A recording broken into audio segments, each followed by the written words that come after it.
Hey everybody, welcome to this episode of Casual Gaming with Chris. I don't know how long this one's going to be. It might be a short episode, it might be a long episode. We're just going to do the extras here for The Last Door. This is Season 1 extras. So I just finished the game. I don't know what these are. So I don't know if these are long, if they're short. I can't imagine that they're nearly as long as what the first one was. But we're going to do them all and just see what it is. See if it provides extra story, whatever. And then, if it is short, then it's probably launching the same day as the finale. So you're probably seeing it at the same time. Here we go. This is the morgue. The sky's cloudy outside. Yep, still cloudy outside. I've not finished here yet.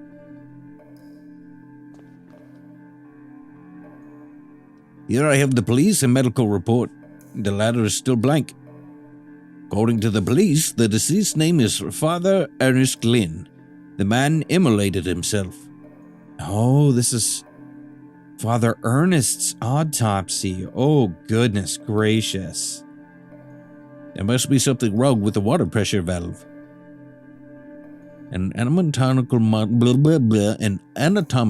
built out of actual human bones. All right. We got a scalpel, we got scissors, we got those pincers. I was gonna call them pincers, but I didn't think that was the actual term. It is. All right. We will see if the police report is right. Well, good lord, what a mess. Looks like someone left the marshmallow in the fire too long. The skin is all scorched. Cause of death is probably shock caused by the sudden burns. Horrible way of passing. What could lead a man of God to commit such an act? All that remains is to file the medical report so he can receive the proper treatment the fine gentleman deserves. All right, that's easy. We're done. This case still puzzles me. If he wanted to commit suicide, why did he do it in such a painful manner? Was he drugged or intoxicated? I should check his stomach for signs of poisoning. Oh, great. We gotta cut this guy open. I need to cut his chest open, because we know that's where the stomach is. All right. The stomach looks fine on the outside. Now I should cut it open to check its contents. I would need a sharper blade. Alright, fine. Oh, those noises. Gross. What is this? There's something strange in here. It looks like a piece of paper. Oh, I need to keep something. Fuck that up.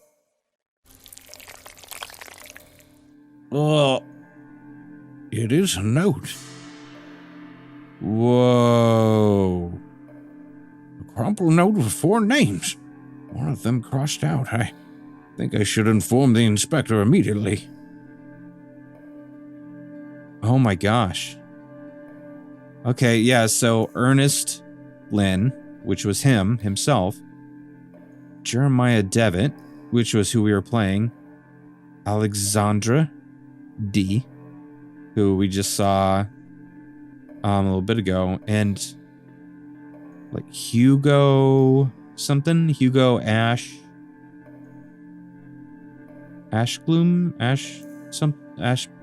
Bloom. Interesting. And then there's the eye drawn at the bottom. That's interesting. Okay, so that's the first one. So these are short. Death sentence. Let's see what this is about. Francis Baldwin.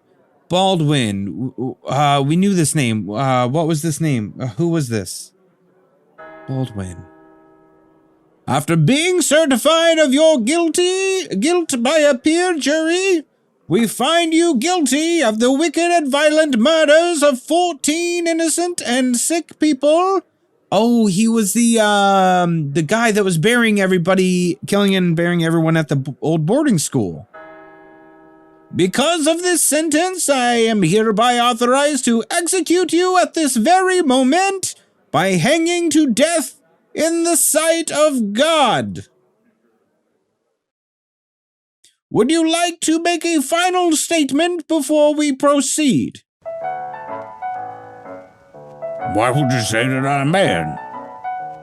I just hang out with my dead dolls. You should have seen how mercifully I proceed with what I love. I'm about to fuck this corpse. I saved them, I released them. Now they're in a better place. Yep. That's right. You still believe I'm mad? I'm not mad. You're mad. I ain't mad.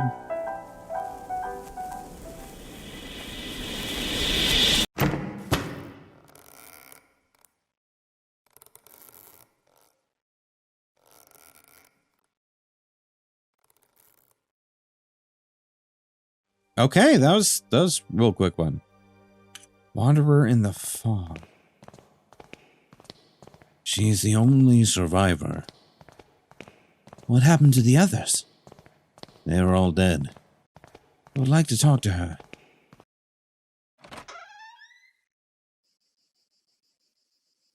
Oh, it's what's his name? Yeah, okay. Number of remedies. In china and glass jars. Like, why am I struggling to remember what voice I did? I did the like really shitty Russian voice. Okay. Yeah. Go on, Kaufman. Okay. Good afternoon. My name is Johann Kaufman. I am a doctor. Do you mind if I ask you a few questions? Please be careful with what you ask. Miss Parnell's state is delicate. I'm perfectly fine and able to walk, sister. Thanks for your consideration. Now, doctor, I understand you want me to repeat my story. I would be thankful to hear it indeed. I'll stay outside if you need me. I am a sane woman, doctor, in complete control of my mind and reason. You do not dare to question it. I certainly would not. Then I will commence. I woke up in the dark. The room was small, so narrow that I could touch the wooden walls just by raising my elbows. Could you recognize the place? I couldn't tell at first. For a moment, a most dreadful thought crossed my mind. What if I had been buried alive? Oh, she's someone that survived Baldwin. Okay, got it. Oh, maybe not. Okay. When I got out, I found myself in my parents' house. I hadn't been there since they sent me to school. Did you see anyone there, your parents or maybe someone you know? No, they were not in the house, nor was any servant I had known in the years of my childhood. I was alone. I could feel the humid air on my skin and could smell the scent of the long time abandoned. I walked the rooms, unsettled by the silence. The place had the bleak feel of a ruin. Then I saw someone. In the opposite end of the corridor, an old woman stared at me. Did you try and talk to her? I tried to, but she did not answer, and she walked away when I tried to get closer. I followed her through the back alley and into the streets. I got lost in the burg of Aberdeen. The streets were deserted and a thick fog covered everything. It's just like when Devitt was going through those streets and started following that one guy that we had to give the ticket to later. I thought I had seen the old woman through the fog once or twice, but they could have just been shadows. So, was the city empty? No, not completely. I met some people, vagabonds. One of them was a priest. I remember a novelist and a boy, too. Yeah, this is the exact place Devitt was in. This priest, where did you meet him? I met him in a stable.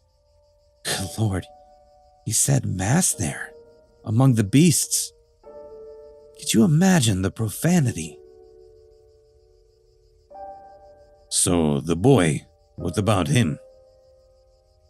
I came across an abandoned carriage. The horse was long dead, its bones still harnessed to the cart. There was a young man petting the carcass of the animal. Could you talk to this young man? He was deaf, but I think he could read my lips. When he spoke, he did with a clear accent. He said he could only listen to the songs of the departed. Tell me more about the novelist. The woman had never written a word. She created only in her mind, you know. She could tell the story sentence by sentence with perfect precision, and I could even hear a piece of her last work. Do you remember anything about the novelist's work? Yes. The piece she told me was something like, "The shadows of the past soon melted within the land that loves silence. Through the fog they walked, found themselves lost, hoping for a sign from their gods. They set camp on the beach where the 30 birds awaited to meet their crown." That sounds a whole lot similar to that page that we followed that helped us get through the fog and ultimately find Alexandra. What happened then? As I walked, the fog got denser. I could barely see anything around. I finally met the old woman. She didn't say a thing, but gave me a cardboard card. Then she left. She gave you a playing card. It was one of those used to tell a fortune. There was a drawing on it of a veiled person holding a lamp. Then the mist seemed to clear out and I could finally see. What could you see? A barren land, bathed by roaring waves. There were thousands of birds, and then I realized there was something else. What was it? It was there. It looked at me. The burning dark inside, the shaking, the scream. That vision that I cannot understand. What is it, Doctor? Have I finally lost my strength of mind?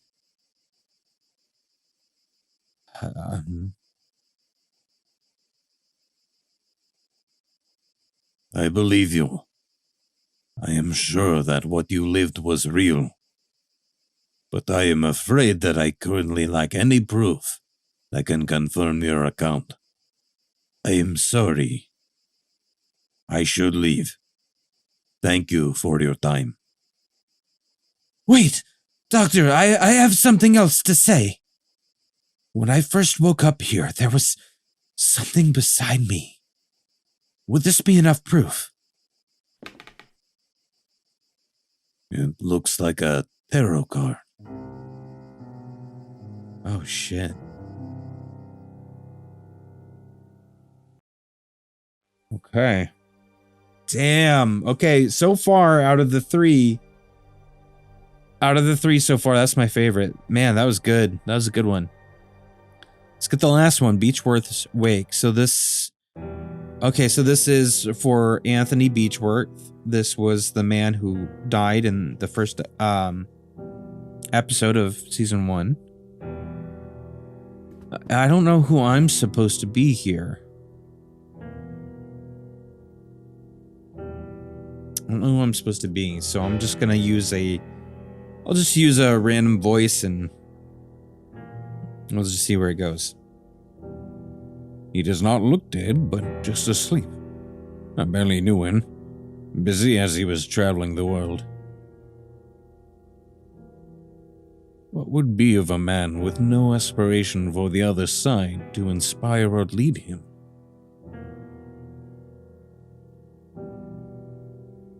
Okay. I knew it would come to this. Your father was a terrible mess of a man. I am only grateful that he brought you to our home. Oh, so I'm his son. Soon enough, not long after you were born, I hold no doubt that you will learn from his bad example and grow up to be a righteous gentleman. Alright, so let's give him a little bit younger voice. What could there be greater than the efforts of mortals to rise from their miserable condition?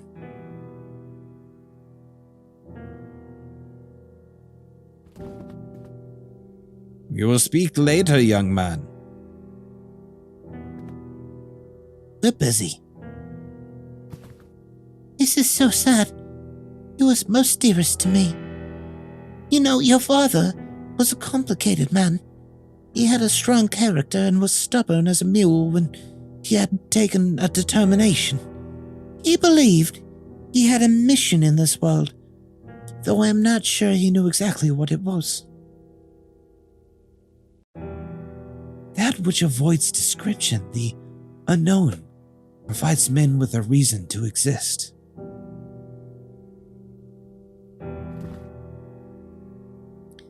This is a most sorrowful day.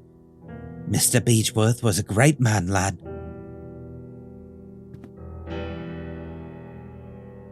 This is an obscure domain, its secrets taken by man from the silence of nature and death.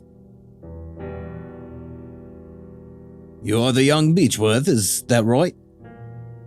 Your father left you everything, Anthony. The house, his accounts, and all his belongings for you to receive when you come of age. He was very specific in his testament, though, that you should receive this promptly, his personal book log.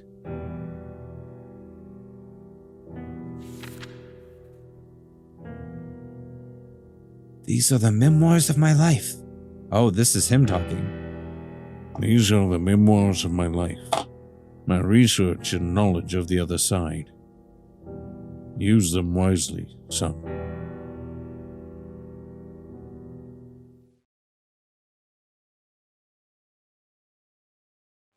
Okay. So we now know what we've learned from these extras that do further the story a bit. Someone else has seen the Wanderer in the fog that led them through Aberdeen, kind of the same way that DeWitt was led, but she never, and she had survived an attack of some sort too that might have been similar to an attack. Maybe it was Baldwin, maybe not, I'm not sure. So similar circumstances to DeWitt, basically. So she was being investigated. So this one doctor, well, I guess it's going to be a pair of doctors, have been investigating this specific one, followed up with this woman who had a very similar circumstances as what DeWitt went through, and they are trying to find what happened to DeWitt. The morgue is Dr. Ernest's autopsy, where they found a note inside of him with names. I believe these names to be of the 4 witnesses. Though I thought Anthony was one of the 4 witnesses, so maybe not, because his name wasn't on there. It was Father Ernest, it was DeWitt, it was Alexander with his name crossed out, and then somebody else, someone who we don't know yet. But I'm wondering if that name that was crossed out, when we saw that photograph of Anthony and Alexander, there was somebody blurred out in the background, and I called that out, and then they actually did mention it. That person, was it Hugo? I think is what the name was. I wonder if that's who it is. Some mysterious person, basically. We see Baldwin is now dead, and that Anthony Beechworth has a son, and the son now has some kind of information received from his father. So maybe that will carry over into season 2. Maybe a lot of these carry over into season 2. I don't know yet, but I'm excited to find out. So, this was a little bit shorter one. Thank you so much for watching this video. If you did like it, please like, share, comment, subscribe, do all of those things. I love you very much. And keep it casual, so that you can find extras, extra gum. I don't know, under the table that you can chew for later. Yeah, I got nothing. That was so weak. Bye.